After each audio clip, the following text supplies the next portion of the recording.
Sir ನೀವು case ಎಷ್ಟು book ಮಾಡಿದ್ದೀರಿ? ನಮಗೆ ಸ್ಟ್ಯಾಟಿಸ್ಟಿಕ್ಸ್ ಬೇಡ, ವಿ ನೀಡ್ ಬ್ಯಾನ್. ಎಷ್ಟು ಕೇಸ್ ರಿಜಿಸ್ಟರ್ ಮಾಡಿದ್ರಿ, ಮಂತ್ಲಿ ಎಷ್ಟು ಕೇಸ್ ಇದೆ ಹೇಳಿ. ನಮ್ಮ ಅವೇರ್ನೆಸ್ ಪ್ರೋಗ್ರಾಮ್ಸ್ ಸಿಎಂಸಿ ಕಡೆ ಎಷ್ಟಾಗಿದೆ ಅಂದ್ರೆ ನೀವೆಲ್ಲೂ ಪ್ಲಾಸ್ಟಿಕ್ ನೋಡೋದೇ ಇಲ್ವಾ? ಯಾವ ಶಾಪ್ ಅಲ್ಲಿ ಪ್ಲಾಸ್ಟಿಕ್ ಇಲ್ಲ ಅಂತ ಒಂದೇ ಒಂದು ಶಾಪ್ ಅಲ್ಲಿ ತೋರಿಸ್ಬಿಡಿ. 40 ವರ್ಷ ಆಗಿದೆ ಸರ್ ಕಾನೂನು ಬಂದು ಏನಾಗಿದೆ?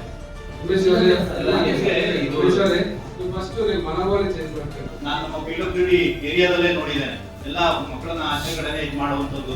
ಆ ಪ್ಲಾಸ್ಟಿಕ್ ಕಸ ಎಲ್ಲ ಮನೆ ಅಲ್ಲೇ ನಿಮ್ದು ವೆಹಿಕಲ್ ಹೋಗುತ್ತೆ, ವೆಹಿಕಲ್ ಗೆ ಕಸನೇ ಕೊಡೋದಿಲ್ಲ, ತಂದು ಪಕ್ಕದಲ್ಲೇ ಹಾಕಂತಾರೆ. ಖಾಲಿ ಸೈಟ್ ಇರುತ್ತೆ, ಆ ಪಕ್ಕದಲ್ಲೇ ಹಾಕ್ತಾರೆ. ಒಂದು ಕಾರ್ನರ್ ಇರುತ್ತೆ, ತಂದು ಅಲ್ಲೇ ಸುರಿತಾರೆ. ನನ್ನ ಕಣ್ಣೆದುರುಗಡೆ ನೋಡಿ.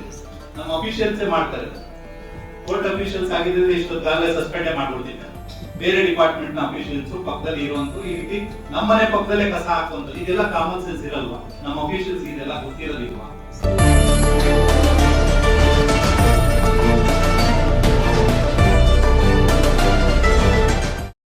ಸರ್ ನಾವು ಒಂದು ಲೈಸೆನ್ಸ್ ಕ್ಯಾನ್ಸಲ್ ಮಾಡಿ ಸರ್ ನೀವು ಕೇಸ್ ಎಷ್ಟು ಬುಕ್ ಮಾಡಿದ್ದೀರಿ? ನಮಗೆ ಸ್ಟ್ಯಾಟಿಸ್ಟಿಕ್ಸ್ ಬೇಡ, ವಿ ನೀಡ್ ಬ್ಯಾನ್. ನಮಗೋಸ್ಕರ ನಮ್ಮ ಭವಿಷ್ಯಕ್ಕೋಸ್ಕರ ಇದು ಬೇಕು. Sorry for interference. ಮೊನ್ನೆ ಡಿಸಿ ಅವರ ಹತ್ರ ಕೂಡ ಕೇಳಿದ್ರಿ, ಎಷ್ಟು ಕೇಸ್ ರಿಜಿಸ್ಟರ್ ಮಾಡಿದ್ರಿ, ಮಂತ್ಲಿ ಎಷ್ಟು ಕೇಸ್ ಇದೆ ಹೇಳಿ. ನಮ್ಮ ಯಾವುದೇ ಜೆಎಂಸಿ ಕೋರ್ಟ್ಗಳಲ್ಲಿ ಮತ್ತೆ ಒಂದು ಕೇಸ್ ರಿಜಿಸ್ಟರ್. ಹಾಗಾದ್ರೆ ನೀವು ನಾನ್ ರಿಜಿಸ್ಟ್ರೇಷನ್ ಆಫ್ ಕೇಸ್ಗೂ ನಾವು ಒಂದು ಕೇಸ್ ಮಾಡ್ಬೋದಾ? ಈಗ ಮಾಡ್ತೀವಿ ಸರ್. ಇವರು ಜನರಿಗೆ ಅರ್ಥ ಆಗಬೇಕು, ನಾನು ಯಾರಿಗೆ ಅರ್ಥ ಆಗ್ತದೆ ಕೇಸ್ ಹೇಳಿ. ಈಗ ಅವ್ರ ಹತ್ರ ಬ್ಯಾನ್ ಮಾಡಿದ್ರೆ ಏನ್ ಬಂತು? ಅವ್ರಿಗೆ ಅವೇರ್ನೆಸ್ ಕ್ರಿಯೇಟ್ ಇವತ್ತು ನಾವು ಈ ಪ್ರೋಗ್ರಾಮ್ ಇದನ್ನ ಮಾಡಿದ್ದು ಮೀಟಿಂಗ್ ಅಂದ್ರೆ ಅವ್ರು ಫಸ್ಟ್ ಅವೇರ್ನೆಸ್ ಬರಬೇಕು. ನಾವು ಇದನ್ನ ಮಾಡಬಾರದು ಅಂತ ಮಾಡ್ಬೇಕು. ಈ ಅವೇರ್ನೆಸ್ ಪ್ರೋಗ್ರಾಮ್ಸ್ ಸಿಎಂಸಿ ಕಡೆ ಎಷ್ಟಾಗಿದೆ? ಈಗ ನಾವು ಸ್ಕೂಲ್ ಕಾಲೇಜಲ್ಲಿ ಮಾಡ್ಬೇಕಂದ್ರೆ ಪತ್ರಕರ್ತರು ಹೇಳೋದು ನಾವೇನ್ ಮಾಡ್ತಾ ಇದೀವಿ, ನಮ್ ಜವಾಬ್ದಾರಿ ಎಲ್ಲಿದೆ? ನಾವು ಸುಮ್ನೆ ಹೋಗಿ ರೈಡ್ ಮಾಡೋದು ಎಲ್ಲೋ ನಾಮ ಹೆಸರಿಗೆ ಒಂದು ಮಾಡಿದ್ವಿ. ಹಾಗಾದ್ರೆ ನೀವೆಲ್ಲೂ ಪ್ಲಾಸ್ಟಿಕ್ ನೋಡೋದೇ ಇಲ್ವಾ? ಯಾವ ಶಾಪ್ ಅಲ್ಲಿ ಪ್ಲಾಸ್ಟಿಕ್ ಇಲ್ಲ ಅಂತ ಒಂದೇ ಒಂದು ಶಾಪ್ ಅಲ್ಲಿ ತೋರಿಸ್ಬಿಡಿ. ಅವ್ರು ಮಾಡ್ತಾ ಇರೋ ಒಂದು ಶಾಪ್ ಅಲ್ಲಿ ಬಿಟ್ರೆ, ಅವ್ರು ಮಾರ್ತಾ ಇರೋ ಒಂದು ಶಾಪ್ ಅಲ್ಲಿ ಬಿಟ್ರೆ ಇನ್ಯಾವ ಶಾಪ್ ಅಲ್ಲಿ ಪ್ಲಾಸ್ಟಿಕ್ ಇಲ್ವಾ? ನಾನೇ ಯಾವುದೇ ಶಾಪ್ ಹೋದ್ರು ಪ್ಲಾಸ್ಟಿಕ್ ಸಿಗುತ್ತೆ. ಕುಡಿ ಅಂತಿದ್ದಾಗ ಬಂದಲ್ಲ 2 ಕ್ಯಾರಿ ಬ್ಯಾಗ್ ಕೊಡ್ತಾರೆ ಸರ್, ಅದು ಅರ್ಧ ಸರ್ ಇನ್ನೊಂದು ಕ್ಯಾರಿ ಬ್ಯಾಗ್ ಹಾಕ್ತಾರೆ. ಹೌದಲ್ಲ?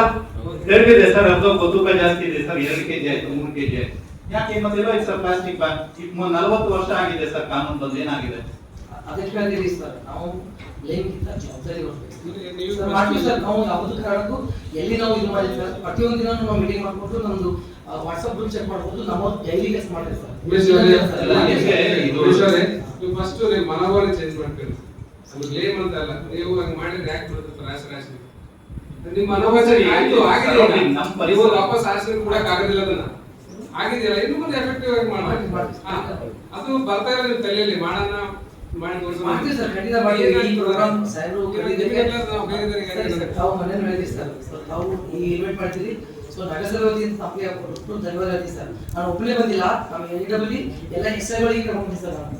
So we are come with our positive mind ಬಂದಿವಿ ಸರ್. ನಮಗೆಲ್ಲ ಮಾಡ್ತಾ ಇದ್ವಿ. ಸ್ವಲ್ಪ ನಮಗೂ ಏನಪ್ಪ ಆಗಿದೆ ಅಂದ್ರೆ ನಮ್ದು ಮೀಡಿಯಾ ಫ್ರೆಂಡ್ಸು ಆಮೇಲೆ ನಮ್ದು ಸಿಟಿಜನ್ಸು ಸ್ವಲ್ಪ ಜವಾಬ್ದಾರಿ ತಗೋಬೇಕು ಸರ್. ನಾವು ಮಾಡ್ತೀವಿ ಸರ್, ಖಂಡಿತ ಮಾಡ್ತಾ ಇದೀವಿ. ನಮ್ಮ ಕೋರ್ಟ್ ಬಗ್ಗೆ ಯೋಚನೆ ಮಾಡಿ. ನನ್ನ ಕೆಲಸ ಏನು?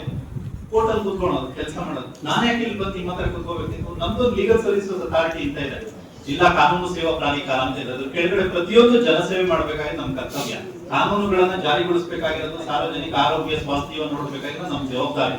ಈ ಜವಾಬ್ದಾರಿಯನ್ನ ಸರಿಯಾಗಿ ನಿಭಾಯಿಸಲಿಲ್ಲ ಅಂತಂದ್ರೆ ನಾನು ನಿಭಾಯಿಸುವ ಹೊಣೆಗಾರಿಕೆ ನನ್ನ ತಲೆ ಮೇಲೆ ಇರುತ್ತೆ. ಸೊ ನಮ್ಮ ನಗರ, ನಮ್ಮ ಊರು ಸರಿ ಇಲ್ಲ ಅಂತಂದ್ರೆ ನಾನು ದಕ್ಷಿಣ ಕರ್ನಾಟಕದವನು ಇಲ್ಲಿ ಯಾಕೆ ಬರ್ಬೇಕಿತ್ತು? ನಿಮ್ಗೆ ಯಾಕೆ ಇದನ್ನ ಒತ್ತಾಯ ಮಾಡ್ಬೇಕಿತ್ತು? ನಮ್ಮೂರಲ್ಲಿ ನಾನು ನೋಡ್ಕೋಬಹುದಿತ್ತಲ್ವಾ? ನಾನಿರುವಂತ ಕಡೆನೂ ಪರಿಸರ ಚೆನ್ನಾಗಿರ್ಬೇಕಲ್ವಾ?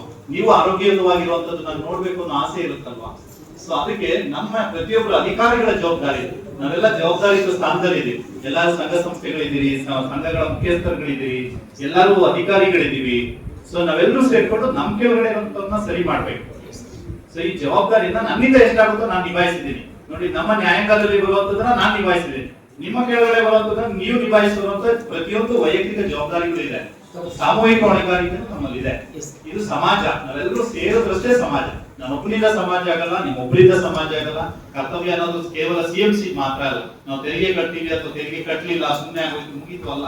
ನಾವು ಹೊರಗಡೆ ಕೂರಿಸೋದನ್ನ ನಾನು ನಮ್ಮ ಪಿಡಬ್ಲ್ಯೂಡಿ ಏರಿಯಾದಲ್ಲೇ ನೋಡಿದ್ದೇನೆ. ಎಲ್ಲ ಮಕ್ಕಳನ್ನ ಆಚೆ ಕಡೆನೆ ಇದು ಮಾಡುವಂತದ್ದು. ಆ ಪ್ಲಾಸ್ಟಿಕ್ ಕಸ ಎಲ್ಲ ಮನೆ ಅಲ್ಲೇ ನಿಮ್ದು ವೆಹಿಕಲ್ ಹೋಗುತ್ತೆ, ವೆಹಿಕಲ್ ಗೆ ಕಸನೇ ಕೊಡೋದಿಲ್ಲ, ತಂದು ಪಕ್ಕದಲ್ಲೇ ಹಾಕಂತಾರೆ. ಖಾಲಿ ಸೈಟ್ ಇರುತ್ತೆ, ಆ ಪಕ್ಕದಲ್ಲೇ ಹಾಕ್ತಾರೆ. ಒಂದು ಕಾರ್ನರ್ ಇರುತ್ತೆ, ತಂದು ಅಲ್ಲೇ ಸುರಿತಾರೆ. ನನ್ನ ಕಣ್ಣೆದುರುಗಡೆ ನೋಡಿದ್ದೆ. ನಮ್ಮ ಅಫಿಷಿಯಲ್ಸೇ ಮಾಡ್ತಾರೆ. ಕೋರ್ಟ್ ಅಫಿಷಿಯಲ್ಸ್ ಆಗಿದ್ರೆ ಇಷ್ಟೊತ್ತಾಗಲೇ ಸಸ್ಪೆಂಡೇ ಮಾಡ್ಬಿಡ್ತೀನಿ.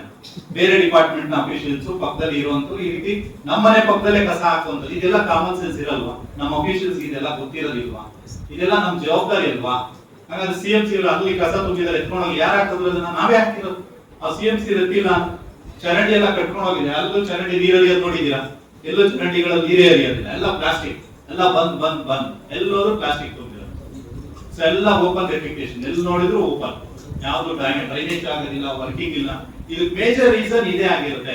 ನಾವ್ ಇದನ್ನ ಸ್ವಲ್ಪ ಕಂಟ್ರೋಲ್ ಮಾಡ್ಕೊಂಡ್ರೆ ಆಟೋಮ್ಯಾಟಿಕಲಿ ನಮ್ಮ ಪರಿಸರ ಬದಲಾಗುತ್ತೆ. ಇದೆಲ್ಲ